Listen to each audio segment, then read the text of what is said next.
Seri Pelangi di Langit Singosari. Bunga di Kaki Gunung Kawi. Audiobook, novel silat. Cerita, S.H. Mintarja. Bab 77. Begitu aku Tunggul Ametung tidak tampak lagi di mata Ken Dedes, maka tiba-tiba gadis itu memutar tubuhnya, dan dengan serta-merta dipeluknya emban tua pemomongnya. Betapapun ia mencoba menahan diri, tetapi air matanya tercurah tanpa dapat dibendungnya. Dibenamkannya kepalanya di dalam emban tua itu, seperti pada masa kanak-kanaknya. Terdengar di sela-sela isaknya ia berkata, "Bibi, bagaimanakah dengan Kakang Mahisa Agni?" Kini, emban tualah yang harus berjuang melawan perasaannya sendiri.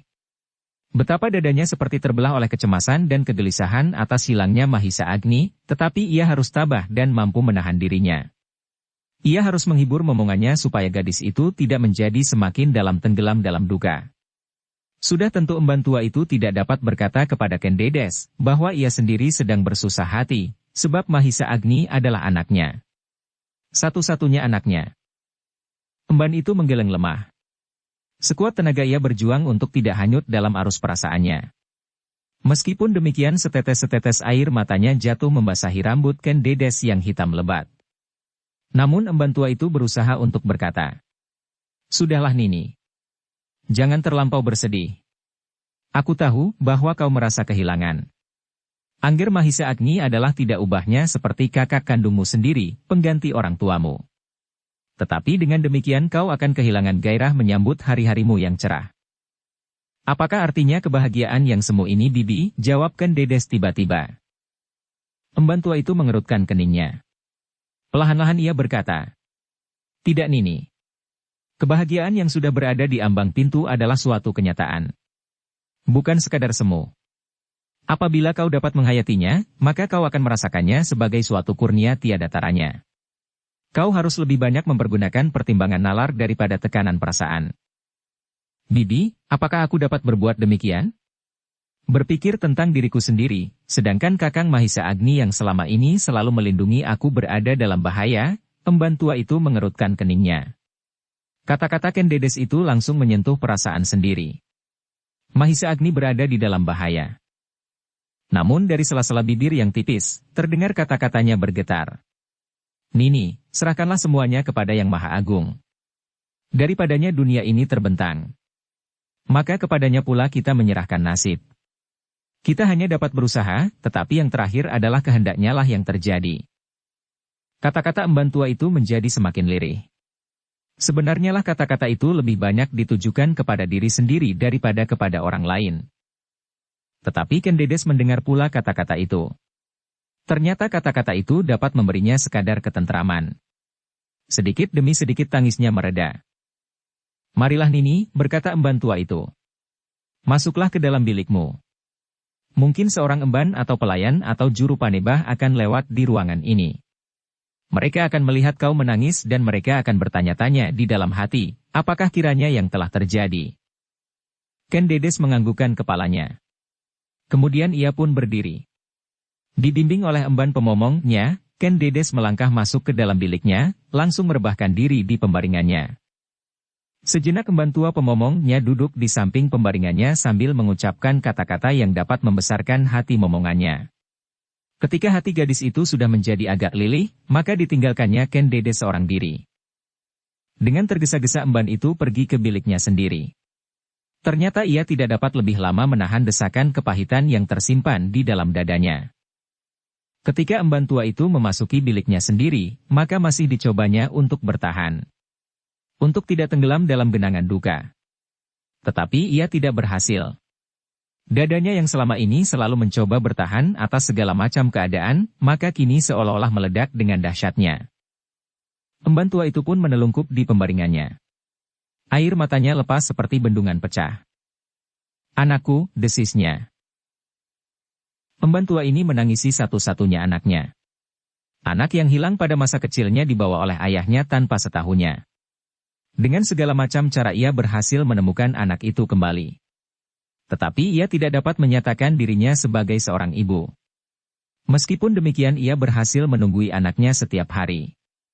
Betapa ia berbangga hati ketika ia melihat anaknya tumbuh subur seperti sebatang pohon beringin di tengah-tengah padukuhan Panawijen. Ternyata anaknya, seperti juga gurunya, mampu memberi pengayuman kepada orang-orang di sekelilingnya, kepada padukuhan Panawijen. Tetapi anak itu kini hilang lagi. Hilang dalam kabut yang kelam.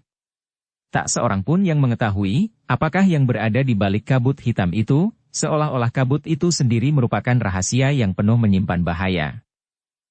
Dengan sekuat tenaga ia bertahan di hadapan Ken Dedes, bahkan ia dapat menghibur hati gadis yang duka itu. Tetapi ia tidak mampu menghibur dirinya sendiri. Ia dapat menerima segala pengaduan gadis itu, sehingga hati Ken Dedes menjadi agak lapang. Dan emban tua itu dapat memberinya ketentraman. Tetapi emban tua itu tidak mempunyai tempat untuk menumpahkan himpitan perasaan. Ia tidak mempunyai kawan untuk membagi duka. Tak seorang pun yang dapat diajaknya berbicara tentang anaknya yang hilang. Tentang anaknya yang ditangkap oleh seorang yang mengerikan, iblis dari kemundungan. Dengan demikian ia harus menelan kepahitan itu seorang diri.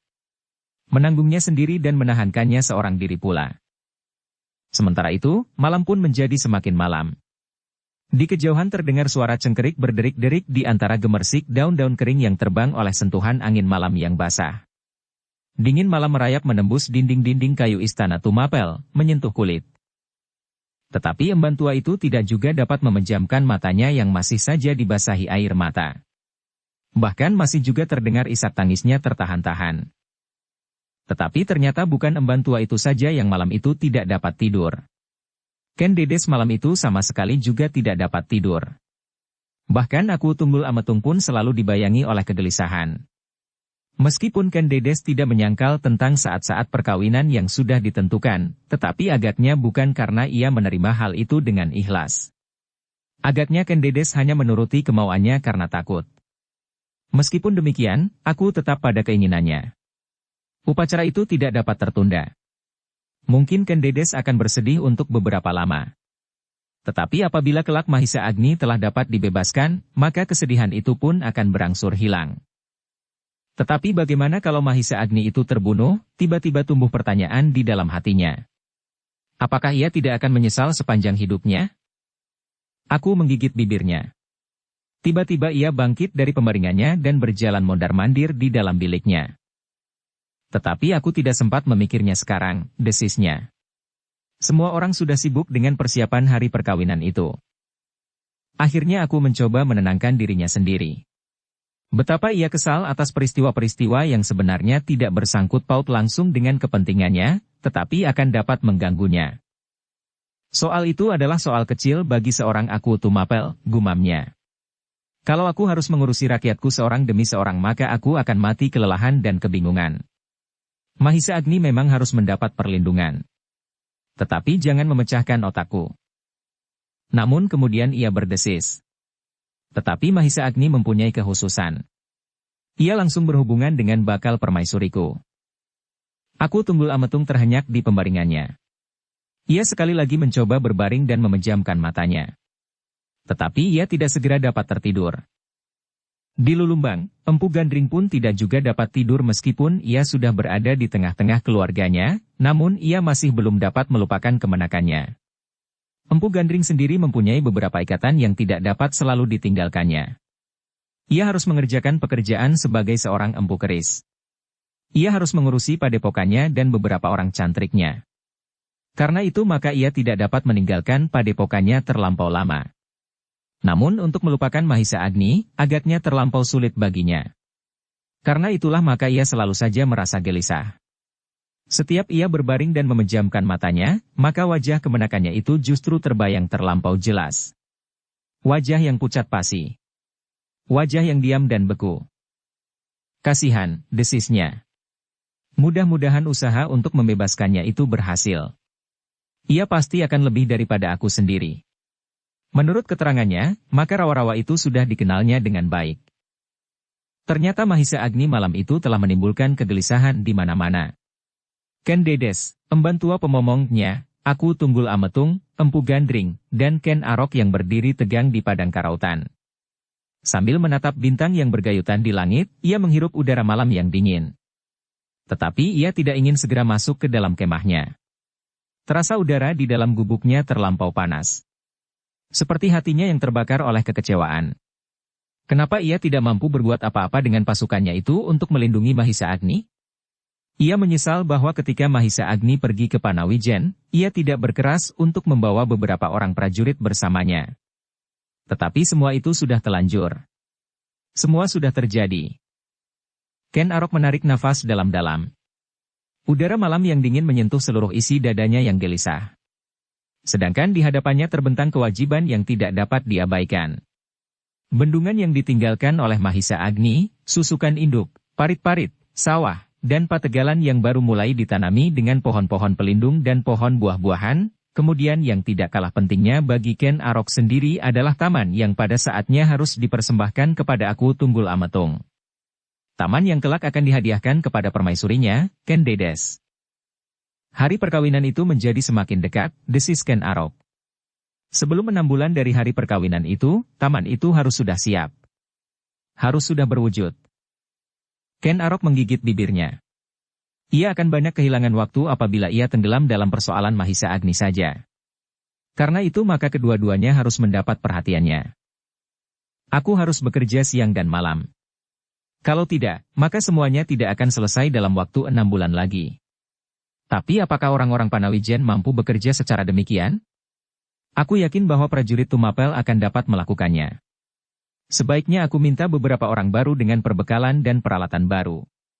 Mudah-mudahan 6 bulan lagi pohon-pohon yang sudah mulai tumbuh itu sudah menjadi cukup rimbun, pategalan sudah mulai tampak hijau, dan tanah-tanah yang akan disiapkan menjadi tanah persawahan sudah dapat mulai digenangi air.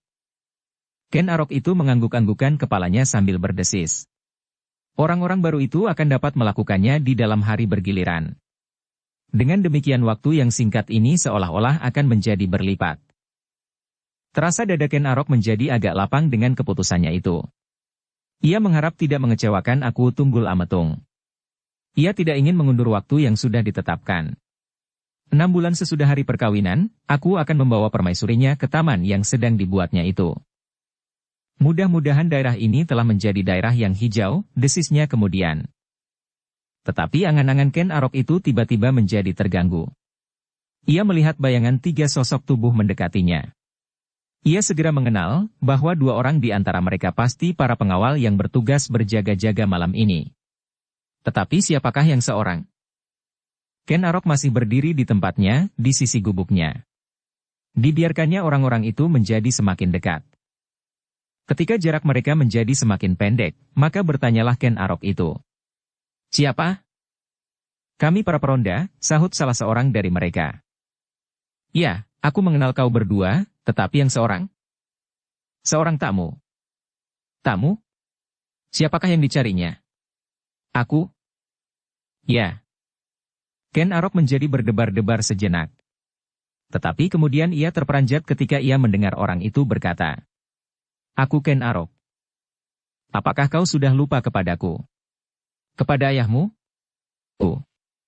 Hamba selalu menjunjung titah tuanku. Terasa darah Ken Arok menjadi semakin cepat mengalir. Ia mengenal suara itu. Suara yang telah lama tidak didengarnya, namun yang kini tiba-tiba telah menyentuh telinganya. Tanpa sesadarnya ia berdesis. Ayah, Bango Samparan. Orang itu tertawa. Hah, kau masih mengenal aku dengan baik? Ya. Aku ayahmu, Bango Samparan. Wajah Ken Arok tiba-tiba menjadi tegang. Ia tidak menyangka sama sekali bahwa ia akan bertemu dengan ayah angkatnya di saat-saat seperti ini. Namun lebih daripada itu, ada perasaan ganjil yang melonjak-lonjak di dalam dadanya. Sebenarnya lebih baik baginya apabila ia tidak pernah lagi bertemu dengan orang itu, dengan Bango Samparan. Tetapi orang itu telah berdiri di hadapannya, dan ia tidak lagi dapat menolak. Aku senang sekali dapat menemuimu di sini, Ken Arok, berkata Bango Samparan. Ya ayah, begitu saja meluncur jawaban dari mulut Ken Arok. Kini ketiga orang itu telah berdiri benar-benar di hadapannya. Ia melihat kedua peronda dan Bango Samparan berhenti sejenak. Namun kemudian ayah angkatnya itu melangkah maju, mendekap pundaknya, dan berkata. Kau gagah benar anakku. Aku tidak menyangka bahwa kau akan menjadi seorang pelayan dalam yang baik. Bahkan seorang prajurit yang mumpuni. Terima kasih ayah, sahut Ken Arok. Lama sekali aku mencari. Hampir seluruh negeri aku jelajahi. Tetapi aku baru menemukan di sini, setelah namamu dikenal oleh hampir setiap orang. Sebelum ini, Ken Arok, aku sudah menyangka bahwa kau tinggal di padang karotan ini pula. Tetapi tidak sebagai seorang prajurit? Benarkah begitu? Apakah benar bahwa yang ditakuti? Ayah, potong Ken Arok tiba-tiba. Marilah, aku persilakan ayah masuk ke dalam gubukku. Kemudian kepada kedua peronda yang mengantar Bango Samparan itu, Ken Arok berkata, tinggalkanlah tamuku di sini. Kedua peronda itu pun kemudian pergi meninggalkan Bango Samparan yang segera dibawa masuk ke dalam gubuk Ken Arok. Mereka duduk di atas tikar pandan kasar yang dibentangkan di atas setumpuk rumput-rumput kering. Aku gembira sekali dapat menemukan kau kembali, Ken Arok. Ya ayah, jawab Kon Arok. Aku juga gembira bertemu ayah kembali. Terdengar Bango Samparan tertawa. Suaranya menggelegar di kesunyian padang, sehingga beberapa orang yang sedang tertidur di gubuk-gubuk sebelah terbangun karenanya. Apakah dugaanku benar, bahwa kau yang pernah menghantui padang karotan ini dahulu? Ah, desah Ken Arok. Mungkin ayah salah. Tetapi seandainya benar, karena aku pernah juga berada di sini, sebaiknya semuanya itu sudah harus dilupakan. Sekali lagi Bango Samparan tertawa sehingga tubuhnya terguncang-guncang. Beberapa kali ia menyeka air matanya yang meleleh di pipinya yang gembung. Kenapa Ken Arok? Ia bertanya. Kenapa hal itu harus dilupakan? Sebuah kenangan yang menyakitkan hati, jawab Ken Arok. Tidak. Kau tidak boleh melupakan semuanya. Kau harus tetap mengingat dan mengenang semua yang pernah kau alami. Dengan demikian kau akan mendapat kebanggaan diri. Ken Arok, anak Gajah Para dan Ken Endok, yang dipelihara oleh seorang pencuri yang bernama Lembong, yang kemudian menjadi anak angkat dari seorang penjudi besar bernama Bango Samparan. Sudah ayah, sudah, potong Ken Arok. Jangan memotong kata-kataku. Aku sedang membangkitkan kenanganmu atas dirimu supaya kau tahu apa yang harus kau lakukan. Nah, dengarlah anak pangkur, bahwa kau ternyata memiliki nasib yang baik sekali. Seorang anak yang lahir di padesan yang kecil, kini menjadi seorang pelayan dalam yang dekat dengan seorang aku. Ya ayah. Aku berterima kasih kepada Yang Maha Agung, bahwa aku mendapat nasib yang baik. Apakah kau puas dengan keadaanmu sekarang? Tentu ayah. Aku puas sekali dengan keadaanku sekarang. Seperti ayah katakan bahwa aku adalah seorang anak yang terbuang di masa kecilku. Aku tidak pernah mengetahui siapakah ayahku, karena ayah meninggal di masa aku belum dilahirkan. Belum cukup. Harus kau lanjutkan, yang ketika masih bayi dibuang di kuburan. Ditemukan oleh seorang pencuri ulung yang bernama Lembong. Dipelihara, tetapi kemudian menghancurkan hidup mereka karena kau menghilangkan beberapa ekor lembu milik Buyut Ing Lebak. Lembong suami istri harus mengganti. Karena kekayaannya tidak cukup, maka mereka berdua harus melunasinya dengan menggadaikan diri mereka. Ayah benar. Ayah pernah menceritakan semua itu kepadaku. Aku memang anak yang ditemukan di pekuburan. Dan aku telah berbuat hal-hal yang kurang baik di masa-masa lalu. Tetapi apakah maksud ayah mengatakan hal itu? Bango Samparan itu tertawa lagi. Suaranya benar-benar membangunkan orang-orang yang sedang tertidur nyenyak. Bahkan 1-2 orang keluar dari gubuknya dan memerlukan melihat, siapakah yang sedang tertawa di gubuk Ken Arok. Siapakah tamu itu? Bertanya salah seorang dari mereka. Yang lain menggelengkan kepalanya. Aku tidak tahu. Mereka pun kemudian pergi sambil menggerutu. Mereka ingin tidur untuk beristirahat, sebab besok mereka harus turun lagi ke bendungan atau ke sendang buatan agak jauh ke tengah padang karautan. Ken Arok, berkata Bango Samparan kemudian. Sudah aku katakan bahwa aku sedang membangkitkan kenanganmu atas masa-masa lampaumu. Ya ayah, tetapi sesudah aku mengenang kembali semuanya itu, lalu apa yang akan terjadi? Bango Samparan mengangguk-anggukan kepalanya. Kemudian katanya. Aku hanya ingin ikut mengenyam kepuasanmu Ken Arok. Sebagai orang tua yang tidak dapat berbuat apa-apa untuk kemajuanmu, aku hanya dapat berdoa supaya segala cita-citamu dapat kau capai. Terima kasih ayah, sahut Ken Arok. Namun anak muda itu dapat merasakan bahwa masih ada sesuatu yang tersembunyi. Karena itu, maka hatinya menjadi kian berdebar-debar. Sebenarnya ia tidak senang mendengarkan ayah angkatnya itu bercerita tentang masa lampaunya. Masa-masa yang pahit dan menyakitkan hati. Dunianya yang pada saat itu hitam kelam, sama sekali tidak ada secercah sinar pun yang dapat menerangi jalannya. Ia mendengar kalimat-kalimat yang aneh, yang menyentuh hatinya seperti embun di malam yang panas, adalah dari mulut Guru Mahisa Agni. Kemudian pertemuannya dengan seorang Brahmana telah membawanya ke jalan yang terang, yang sekarang ini sedang dilaluinya. Tiba-tiba ayah yang memeliharanya di dunia yang kelam itu, kini datang lagi kepadanya. Tiba-tiba Ken Arok melihat Bango Samparan menggeser duduknya setapak maju. Terdengar orang itu menarik nafas dalam-dalam. Kemudian patah-patah ia berkata, Arok. Setelah kau menjadi orang yang terhormat sekarang ini, apakah kau sudah benar-benar menjadi puas? Aneh, yang menyentuh hatinya seperti embun di malam yang panas, adalah dari mulut Guru Mahisa Agni. Kemudian pertemuannya dengan seorang Brahmana telah membawanya ke jalan yang terang, yang sekarang ini sedang dilaluinya. Tiba-tiba ayah yang memeliharanya di dunia yang kelam itu, kini datang lagi kepadanya. Tentu ayah. Sudah aku katakan. Bango Samparan mengangguk-anggukan kepalanya. Ken Arok. Aku kira tidak ada seorang pun di dunia yang nasibnya sebaik nasib yang kau bawa itu. Kau ingat pada saat aku menemukanmu? Ken Arok menganggukkan kepalanya.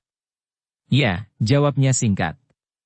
Bagaimanapun ia tidak senang mendengar kata-kata ayah angkatnya itu, tetapi ia tidak dapat mencegahnya. Pada waktu itu, Bango Samparan meneruskan. Aku sedang prihatin. Harta bendaku habis ditelan oleh permainan judi, sehingga aku lari dari Karuman karena aku tidak dapat membayar kekalahanku. Pada waktu itu aku hampir-hampir membunuh diriku dalam persembunyianku di Rabut Jalu. Ketika aku menemukanmu pada saat itu Arok, tiba-tiba timbul kembali gairahku untuk menebus kekalahanku. Ternyata, dengan membawamu kembali ke medan perjudian, aku mendapatkan kembali semua kekalahanku. Kau ingat? Ken Arok mengangguk, tetapi wajahnya menjadi semakin buram. Kemudian keadaanmu sendiri. Setelah kau meninggalkan ibu angkatmu, Genuk Buntu, maka kau hilang dari keluargaku. Jangan kau sangka bahwa aku tidak mencarimu Arok. Sebab aku masih memerlukanmu. Hanya supaya ayah selalu menang berjudi. Bango Samparan tertawa. Sebagian, tetapi ibu angkatmu sangat merindukanmu. Mungkin kau tidak dapat hidup bersama-sama dengan anak-anak isteriku yang muda itu. Tetapi apabila kau sekali menjenguk ibu angkatmu, ia pasti akan bergembira sekali. Ken Arok menarik nafas dalam-dalam. Bukan karena ia tidak mengenal terima kasih, tetapi ia tahu benar sifat-sifat ayah angkatnya. Kini ia berada di jalan yang terang. Yang tidak dibayangi oleh perasaan cemas, gelisah, dan perasaan bersalah. Kalau ia tidak ingin bertemu lagi dengan ayah angkatnya, karena ia tidak mau lagi dipengaruhi oleh keadaannya. Aku masih belum dapat mempercayai keteguhan hatiku sendiri, desis Ken Arok di dalam hatinya. Ken Arok, berkata Bango Samparan itu kemudian. Apakah kau benar-benar sudah melupakan ibu angkatmu? Tidak ayah, sahut Ken Arok. Aku tidak pernah melupakannya. Kenapa kau tidak pernah mengunjunginya? Aku belum sempat ayah. Hamba lakukan titah tuanku. Bango Samparan tertawa. Katanya. Apakah kau terlampau sibuk sehingga kau tidak dapat menyisihkan waktu seminggu atau 2 minggu saja? Bendungan ini tidak dapat aku tinggalkan. Bango Samparan mengangguk-anggukan kepalanya. Katanya kemudian. Sebelum ini kau juga tidak pernah ke rumah. Apalagi setelah kau menjadi seorang pemimpin pelayan dalam istana Tumapel, yang kali ini dipercaya untuk memimpin sepasukan prajurit, bukan saja pelayan dalam dan prajurit-prajurit pengawal istana. Ken Arok menggigit bibirnya. Tetapi ia masih berdiam diri. Seharusnya ibumu melihat kau dalam keadaanmu sekarang. Gagah dan tampan. Sepantasnya kau bukan anak angkatku, tetapi kau lebih pantas menjadi anak kandungku. Keperkasaanmu, ketampananmu lebih mirip aku daripada orang tuamu sendiri. Ken Arok masih berdiam diri. Arok, berkata Bango Samparan seterusnya. Apakah kau dapat mengunjungi aku beberapa hari saja? Lain kali ayah, akhirnya Ken Arok menjawab. Bango Samparan mengerutkan alisnya. Keadaanku sudah terlampau parah. Kenapa? Seperti pada saat aku menemukan kau. Nah, Apabila kau berada bersamaku ke medan perjudian, maka aku mengharap kekalahanku itu akan dapat aku ambil kembali. Ah, desah Ken Arok. Ayah terlampau mempercayai keajaiban. Pada waktu itu aku kira hanya suatu kebetulan saja, bahwa ayah memenangkan kembali kekalahan itu. Sama sekali bukan karena ayah pergi bersamaku. Tidak Arok, tidak. Kaulah yang telah menyebabkan aku memenangkan perjudian itu. Aku yakin. Seolah-olah aku mendengar suara dari tempat yang tidak aku mengerti, yang mengatakan bahwa kau memang mempunyai nasib yang baik. Ken Arok menarik nafas dalam-dalam. Kemudian ia menjawab. Seandainya demikian, maka aku pun tidak akan pergi. Bango Samparan membelalakan matanya. Kenapa? Oh, Ger. Aku sudah menempuh jalan yang sulit untuk menemukanmu. Sekarang apakah tanggapanmu itu cukup sepadan? Maaf ayah, sahut Ken Arok. Aku sama sekali tidak mengabaikan kedatangan ayah. Tetapi aku tidak dapat memenuhi permintaan itu, apabila ayah hanya membutuhkan aku sekadar untuk memenangkan perjudian. Oh, itulah kenyataan yang aku hadapi sekarang. Ken Arok, memang jauh berbeda kasih seorang ayah dan ibu kepada anaknya dibandingkan dengan keadaan sebaliknya. Seorang ayah dan ibu kadang-kadang mengorbankan apa saja yang dimilikinya untuk kepentingan anaknya. Tetapi anak kadang-kadang acuh tak acuh saja kepada orang tuanya. Ken Arok mengerutkan dahinya. Sejenak ia berdiam diri sambil merenungi wajah ayahnya. Bango Samparan kini sudah tidak tertawa dan tidak tersenyum lagi. Ayah, berkata Ken Arok. Ayah jangan salah mengerti. Aku memang tidak dapat memenuhi permintaan ayah. Kalau aku pergi juga dan justru karena kehadiranku itu ayah dapat memenangkan perjudian, maka akulah yang berdosa. Aku telah mendorong ayah semakin dalam masuk ke arena perjudian. Ayah menjadi semakin lekat dengan kesenangan ayah yang tercela itu. Oh, Ger, potong Bango Samparan. Kau dapat berkata demikian setelah kau mengenakan pakaian seorang pelayan dalam. Apakah yang dahulu pernah kau lakukan?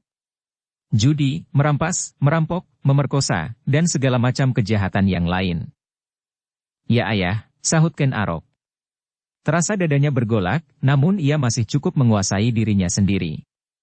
Aku memang pernah melakukannya. Namun pada suatu saat aku sampai pada suatu batas di mana aku menyesali semuanya itu. Aku menyesal dan bertobat. Itulah yang terjadi ayah. Sehingga dengan demikian aku berusaha untuk tidak lagi terjerumus ke dalamnya. Bango Samparan berdesah sambil menghela nafas dalam sekali. Jadi kau benar-benar tidak mau menolongku. Bukan maksudku ayah, sahut Ken Arok. Aku selalu bersedia menolong ayah dalam batas kemampuan. Baiklah aku akan berusaha menolong ayah sesuai dengan kekuatanku untuk meringankan beban hidup ayah sehari-hari, ayah dan adik-adik di Karuman. Tetapi tidak untuk berjudi. Tak ada judi yang dapat membahagiakan hidup seseorang. Seandainya seseorang memenangkan perjudian, maka yang didapatnya itu adalah perasaan milik orang lain. Yang didapatnya itu adalah karena kerugian orang lain. Meskipun yang terjadi itu seolah-olah atas persetujuan bersama, tetapi tak seorang pun yang ikhlas atas setiap kekalahan. Ketidakikhlasan akan ikut serta pada setiap kemenangan yang didapat di medan perjudian. Nah, milik yang didapat dengan cara demikian, tanpa keikhlasan, tidak akan membahagiakan hidup kita. Wajah Bango Samparan menjadi semakin berkerut-merut. Dengan tajamnya dipandanginya wajah anak angkatnya itu. Namun betapa ia menahan rasa kecewa yang berkecamuk di dadanya. Untuk sesaat, penjudi dari Karuman itu berdiam diri. Tetapi bibirnya berkumat kamit tidak henti-hentinya. Seolah-olah ada yang masih tersimpan di dalam mulut itu, tetapi tidak dapat dikatakannya.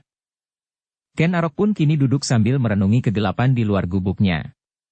Sejenak kenangannya berlari-larian di masa lampaunya, di masa kecilnya yang pahit. Hidup di dalam lingkungan kejahatan. Pencuri dan perampas. Ayah angkatnya yang lain, Lembong, adalah seorang pencuri. Bahkan ia kadang-kadang harus ikut serta dengan ayah angkatnya itu. Kemudian, lepas dari seorang pencuri, ia jatuh ke tangan Bango Samparan, seorang penjudi dan seorang perampok pula. Kemudian dijelajahinya hidup dalam kegelapan. Ditelusurinya padang karautan, setelah ia tidak dapat menyembunyikan diri lagi di padesan, karena hampir setiap orang mencarinya. Mencarinya sebagai seorang penjahat yang harus ditangkap dan bahkan dibunuh. Ternyata kejahatan yang dilakukan telah melampaui kejahatan kedua ayah angkatnya, bahkan digabung sama sekali. Pencuri lembong dan penjudi Bango Samparan. Ken Arok menarik nafas dalam-dalam. Untunglah, aku bertemu dengan orang-orang yang berhasil menarik aku keluar dari dunia yang hitam pekat itu. Anak muda itu terkejut ketika ia mendengar ayah angkatnya bergumam lirih. Aku tidak mengerti. Ken Arok berpaling. Apa yang tidak ayah mengerti?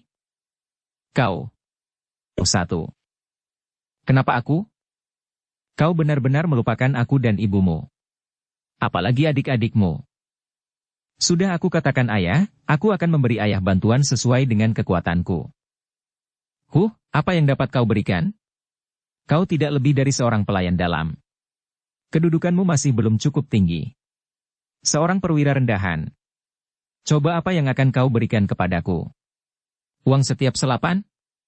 Atau mungkin akan membeli sawah untuk aku? Atau apa? Bango Samparan berhenti sejenak. Tidak ada gunanya. Berapa banyak kau akan memberikan uang kepadaku, apabila kau tidak ikut serta ke perjudian, maka uang itu akan habis tidak sampai 1 malam. Sawah? Aku tidak biasa bekerja di sawah. Yang selalu kulakukan adalah duduk di medan judi. Atau, kalau aku sudah kehabisan akal, aku akan dapat merampas milik orang lain. Merampok di jalan-jalan sunyi atau di rumah-rumah orang kaya, seperti yang pernah kau lakukan. Ken Arok sekali lagi menggigit bibirnya sampai pedih. Tetapi tidak sepedih hatinya. Ayah, berkata Ken Arok. Kalau ayah mau mendengar kata-kataku, semuanya jangan ayah lakukan. Ayah akan berhadapan dengan prajurit Tumapel. Sedangkan aku adalah satu di antara mereka. Seandainya tidak demikian, seandainya tidak berhadapan dengan prajurit Tumapel sekalipun, maka hidup ayah akan menjadi semakin kisruh. Ayah tidak akan dapat lagi merasakan kehidupan keluarga. Kalau kau salah seorang dari prajurit Tumapel, kau mau apa? Desis Bango Samparan. Apakah kau akan menangkap aku? Ken Arok menggelengkan kepalanya. Tidak ayah. Tetapi ayah menempatkan aku pada keadaan yang sulit. Sahut Bango Samparan. Kau hanya memikirkan dirimu sendiri. Kau tidak memikirkan aku dan keluargaku. Adik-adikmu dan ibu angkatmu yang telah memeliharamu pada saat kau hampir mati kelaparan. Apakah dengan demikian ayah juga tidak hanya memikirkan diri ayah sendiri? Coba, seperti cerita ayah sendiri, seandainya ayah tidak seolah-olah mendengar suara dari langit bahwa seorang anak yang hampir mati kelaparan yang ayah temui itu akan dapat memberikan nasib yang baik bagi ayah, apakah kira-kira ayah akan mau memeliharanya? Sedangkan ayah sendiri pada waktu itu hampir membunuh diri karena kekalahan ayah yang tidak tertanggungkan. Dan sekarang, bukankah ayah juga hanya memikirkan diri ayah sendiri tanpa memperhitungkan bagaimanakah aku, dan sedang dalam kewajiban apakah aku sekarang? Ayah hanya ingin, supaya aku datang ke Karuman, menunggui ayah berjudi seperti pada saat aku masih terlampau muda untuk mengerti tentang diri sendiri, pada saat aku masih kanak-kanak. Sedangkan aku sekarang adalah seorang pelayan dalam istana Tumapel. Coba ayah bayangkan, apakah aku akan dapat duduk diam di belakang ayah yang lagi berjudi? Padahal di lambungku tersangkut pedang seorang pelayan dalam. Bango Samparan mengerutkan dahinya. Sekali lagi ia terdiam meskipun bibirnya selalu bergerak-gerak. Ia tidak dapat mengatasi kata-kata anak angkatnya itu. Karena itu maka harapannya untuk membawa Ken Arok ke arena perjudian menjadi semakin kabur. Ternyata Ken Arok telah benar-benar meninggalkan cara hidupnya yang lama. Tiba-tiba Bango Samparan itu mengangguk-anggukan kepalanya. Katanya kemudian perlahan-lahan. Jadi aku sudah tidak akan dapat mengharapkan kau lagi, Ken Arok? Untuk kepentingan yang ayah maksudku, sayang ayah, aku kira ayah memang sudah tidak dapat mengharapkan aku lagi. Kalau begitu, baiklah Ken Arok. Aku akan mencari jalan untuk melepaskan diri dari kesulitanku kali ini. Apakah yang akan ayah lakukan? Entahlah. Melakukan kejahatan? Tidak. Bukankah kau tidak sependapat? Lalu apa? Mungkin aku akan pergi ke Rabut Jalu. Untuk apa? Apakah ayah akan bertapa lagi di sana? Aku sudah tidak mempunyai harapan. Dahulu aku bertapa di Rabut Jalu, bahkan hampir aku membunuh diri dengan caraku. Tetapi waktu itu aku menemukan seorang anak yang bernama Ken Arok. Sekarang aku tidak akan dapat menemukannya lagi. Lalu, untuk apa ayah pergi ke Rabut Jalu? Aku akan melakukan yang dahulu tidak sempat aku lakukan. Lebih baik aku mati daripada melihat keluargaku yang akan mati kelaparan. Dada Ken Arok berdesir mendengar kata-kata ayah angkatnya itu. Sejenak ia berdiam diri memandangi wajah Bango Samparan yang menjadi buram. Namun dalam pada itu, Ken Arok masih sempat menangkap kesan-kesan tentang wajah itu. Kasar dan bahkan keras. Sehingga timbul kebimbangan di dalam hati. Apakah orang sekasar dan sekeras itu benar-benar akan membunuh diri? Ken Arok menggeleng. Tidak, dijawabnya pertanyaan itu sendiri di dalam hatinya. Ia tidak bersungguh-sungguh. Ia hanya ingin menekankan kehendaknya. Aku kira dahulu pun ia tidak akan membunuh dirinya di Rabut Jalu. Mungkin ia hanya menjadi bingung dan bertapa di tempat itu. Sejenak mereka saling berdiam diri. Wajah Bango Samparan yang keras dan kasar itu tampak sedih. Mulutnya masih saja berkumat kamit, tetapi tidak sepatah kata pun yang terloncat dari mulutnya itu. Baru sejenak kemudian ia berkata, "Baiklah Ken Arok. Pertemuan ini adalah pertemuan yang terakhir. Mungkin besok atau lusa kau akan mendengar kabar bahwa seorang laki-laki yang bernama Bango Samparan telah membunuh dirinya karena anaknya yang dikasihinya sama sekali tidak mau lagi memperhatikannya. Anak itu bernama Ken Arok." Ken Arok menarik nafas dalam-dalam. Ia mencoba menenangkan hatinya. Namun demikian kata-katanya meloncat juga dari mulutnya. "Ayah, apakah ayah ingin mencoba memaksa aku dengan cara itu? Seandainya ayah ingin membunuh diri, apakah itu juga bukan salah satu bentuk dari suatu sikap mementingkan diri sendiri? Ayah tidak mau memperhatikan keluarga ayah. Dan ini berlangsung sejak dahulu, sejak aku berada di rumah ayah. Sekarang ayah akan membunuh diri. Itu pun suatu cara ayah menghindari tanggung jawab ayah terhadap keluarga. Kemudian sesudah itu, ayah jangan mengharapkan orang percaya bahwa ayah mati karena aku tidak memperhatikannya lagi.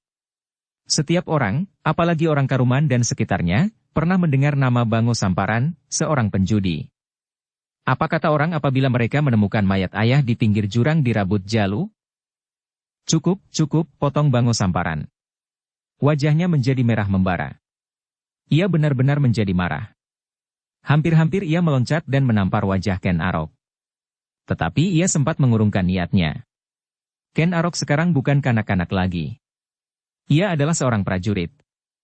Dengan demikian maka Bango Samparan itu hanya dapat menggeretakkan giginya sambil menggigil seperti orang kedinginan. "Maaf ayah," berkata Ken Arok. "Aku tidak bermaksud untuk membuat ayah marah. Aku ingin memberikan beberapa pendapat tentang diri ayah. Jangan marah ayah. Hanya seorang anak yang mengerti tentang dirinya, mau mengatakan hal itu kepada ayahnya yang dikasihinya supaya ayahnya tidak telanjur tersesat semakin jauh. Alangkah sakitnya melihat cacat sendiri. Tetapi dengan demikian ayah akan mendapat kesempatan untuk mengobatinya." Terdengar Bango Samparan mengatupkan giginya.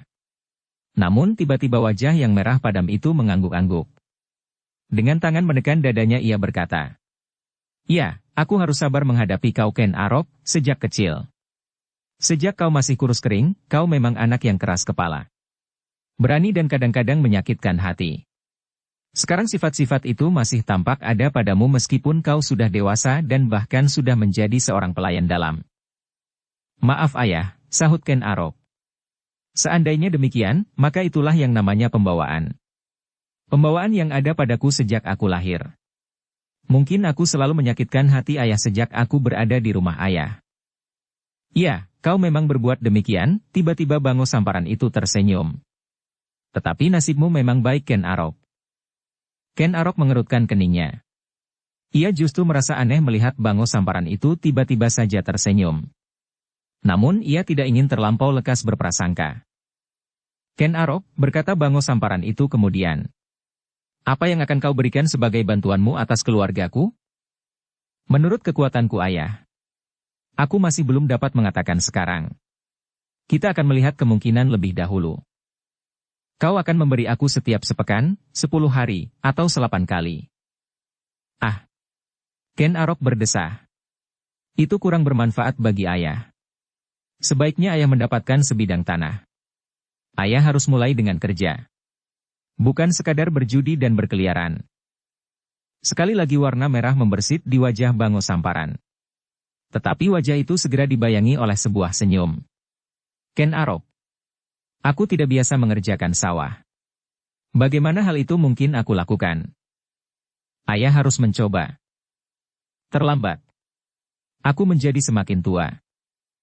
Buat apa ayah melahirkan anak-anak ayah itu, para Panji? Bukankah putra-putra ayah itu kini sudah cukup besar? Sudah sebesar aku ini pula. Panji Bawuk, Panji Kuncang, Panji Kunal, dan Panji Kenengkung. Apakah mereka tidak dapat membantu ayah bekerja di sawah? Mereka tidak dapat aku harapkan, Ken Arok. Kenapa? Mereka menjadi binal. Sama sekali tidak terkendali. Mereka adalah anak-anak yang sama sekali tidak sopan, tidak tahu terima kasih, tidak aturan dan tidak bertanggung jawab. Siapakah yang bersalah? Mengalahkan Kebo Sindet. Hei! Siapakah yang bersalah sehingga anak-anak itu menjadi binal? Bango Samparan menarik nafas dalam-dalam. Kini ia benar-benar mengekang dirinya. Dan bahkan sekali lagi ia tersenyum dan berkata, akulah yang bersalah, Ken Arok.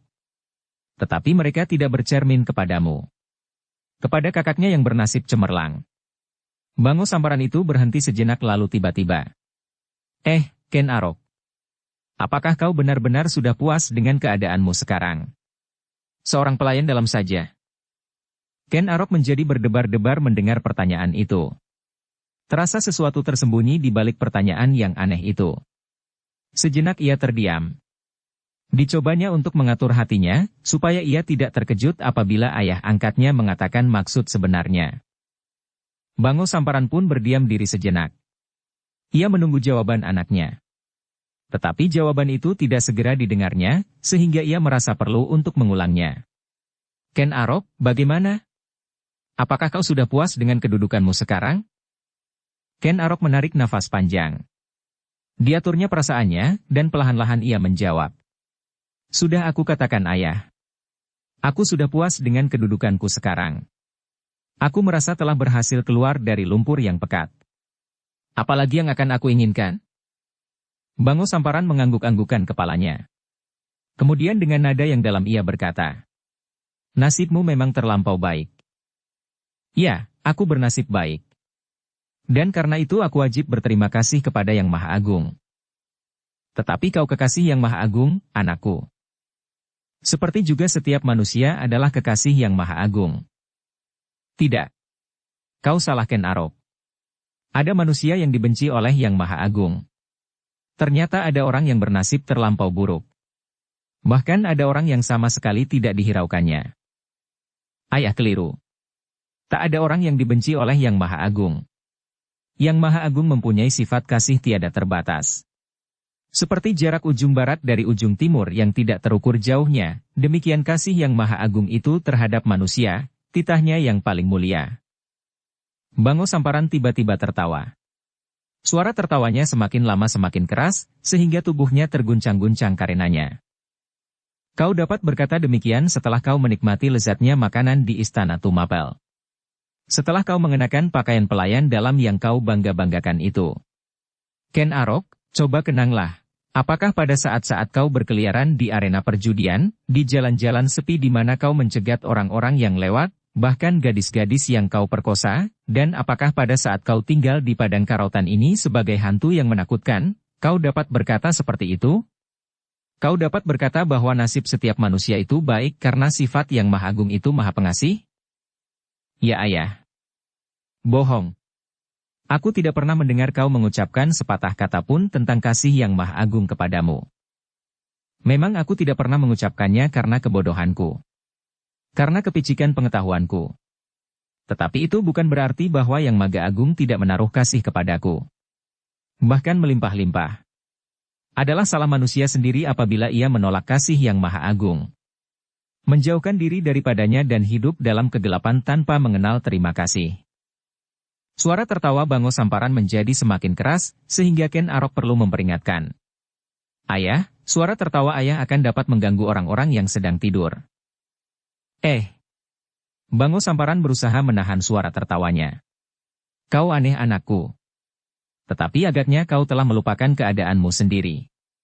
Bagaimana mungkin kau dapat berkata, bahwa pada saat itu kasih yang Maha Agung melimpah-limpah kepadamu? Sedangkan hidupmu sendiri tidak lebih baik dari binatang buruan yang bersembunyi di dalam semak-semak di padang karautan ini.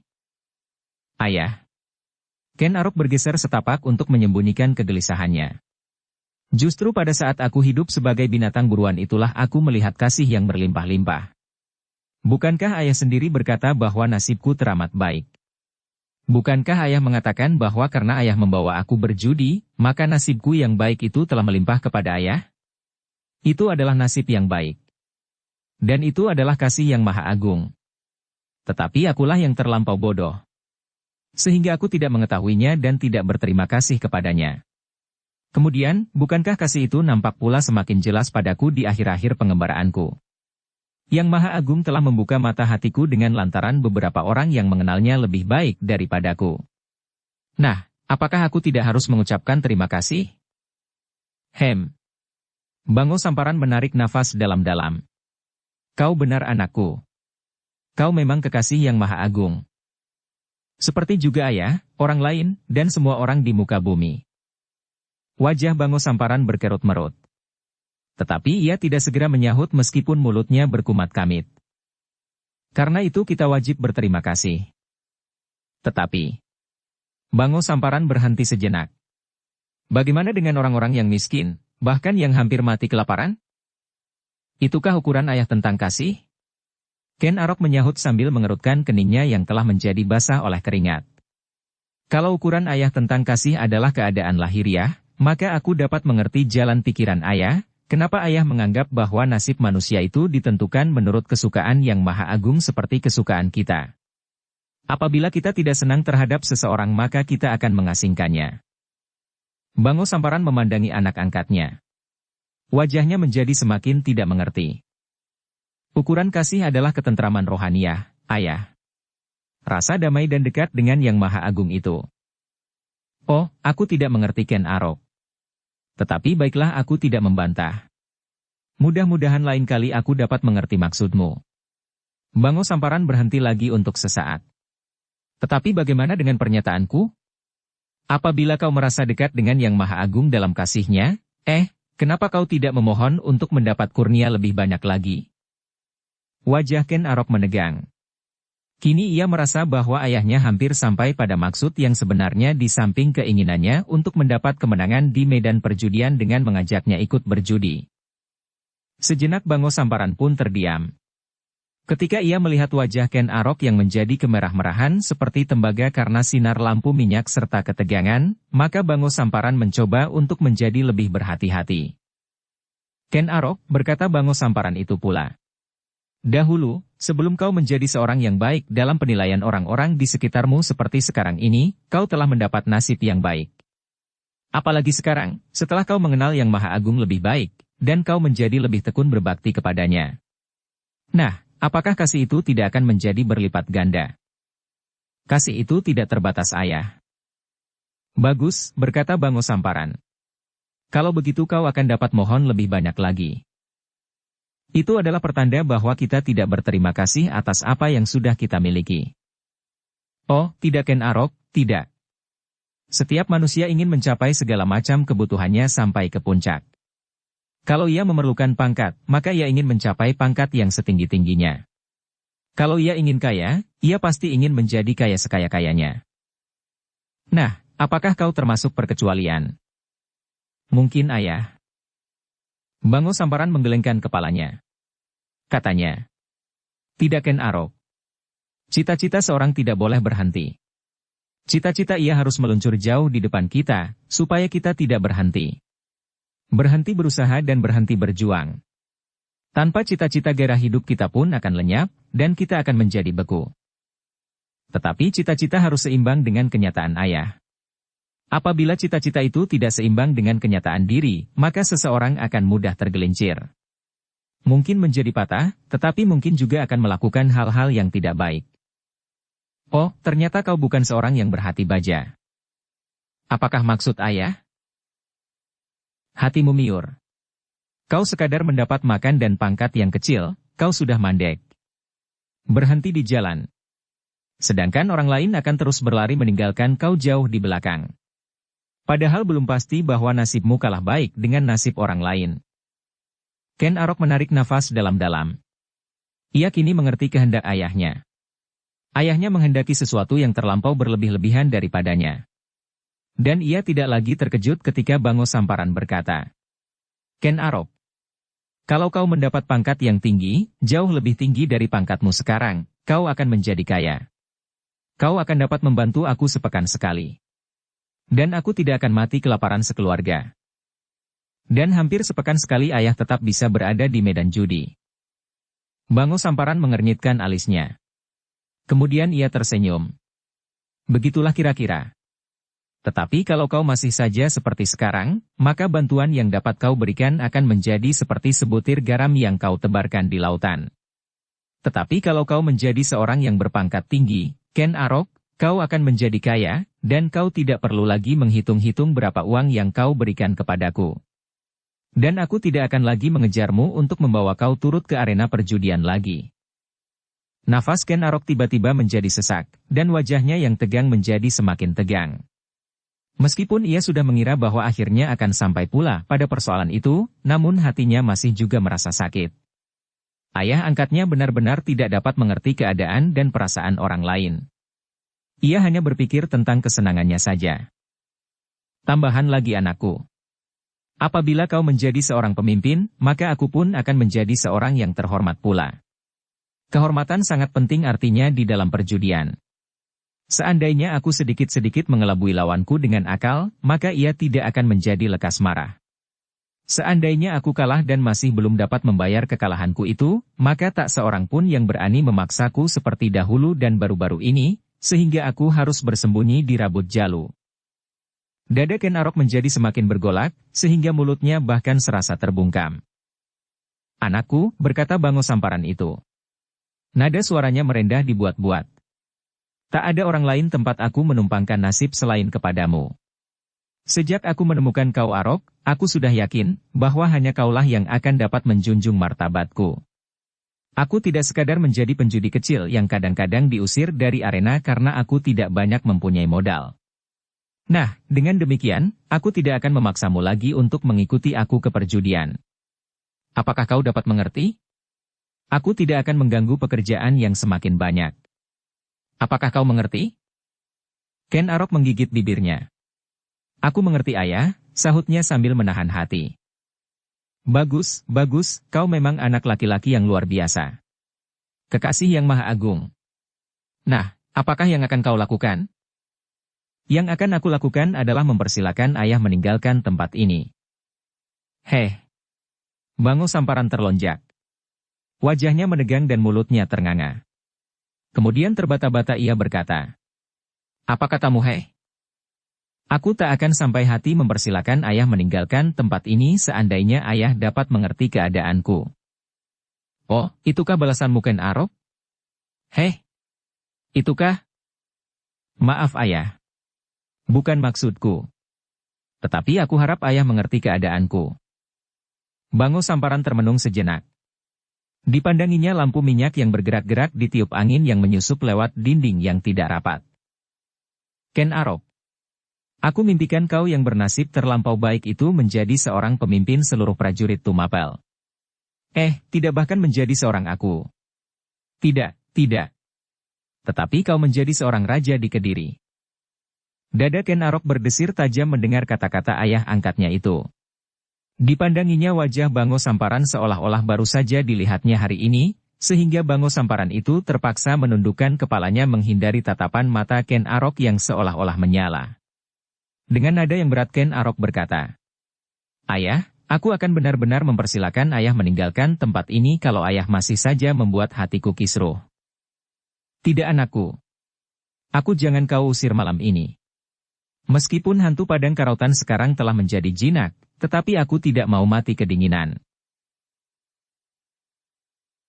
Bersambung ke bab 78.